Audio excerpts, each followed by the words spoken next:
Maleka. Le silence enfin brisé. Une histoire d'amour, de douleur et de renaissance. Extrait tiré du 2e chapitre. Et Charles est arrivé. Ce soir-là, le vent s'était fait plus doux, comme un murmure complice dans la nuit. Nous étions encore dans la cour, la natte étalée sur la terre tiède, les lucioles dansaient dans l'air comme des éclats de souvenirs. Le silence entre nous n'était pas vide. Il était chargé de tout ce que je n'arrivais pas à dire. Tout ce que je voulais qu'il ressente. Charles était allongé, les bras croisés sous sa tête, les yeux perdus dans les étoiles. Moi, j'étais assise, le regard fixé sur lui, le cœur tambourinant dans ma poitrine. J'avais cette envie irrépressible de me rapprocher. Pas juste physiquement. Je voulais qu'il me voie. Qu'il me prenne dans ses bras. Qu'il comprenne que ce cœur meurtri voulait s'abandonner, à lui. Je me suis penchée, doucement. Mes cheveux ont effleuré son épaule. Il a tourné la tête vers moi, surpris. Charles, ai-je murmuré, la gorge serrée. Il a souri, ce sourire doux et triste qui me faisait toujours fondre, et a redressé légèrement son buste. J'ai pris sa main. Mes doigts tremblaient. Il ne les a pas repoussés.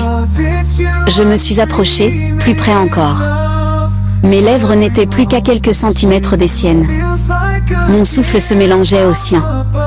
Il pouvait sentir l'attente dans mes yeux. Il aurait suffi d'un geste. Un seul.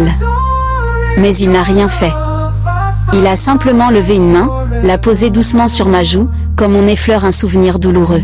« Tu es précieuse Malika » a-t-il dit d'une voix basse. « Je ne veux pas te faire de mal. » J'ai détourné les yeux, blessée, confuse.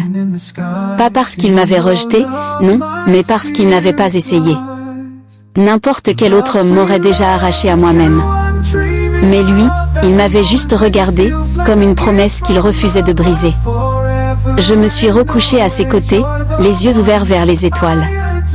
Et pour la première fois depuis longtemps, j'ai eu peur d'aimer. Tiré du 2e chapitre. Et Charles est arrivé. Je dédie ce livre à David Marshall, Bassimori Touré, Badou Lussarmande Dominique, Conan Calvin, les amis de Dimbocro Cité du Soleil, LADCS, les amis du Cameroun, pour leur amour inébranlable et leur soutien tout au long de mon parcours. Sans vous, ce rêve serait resté une illusion.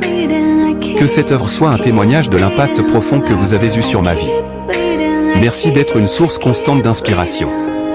Par Ivan Abessé Doumbia.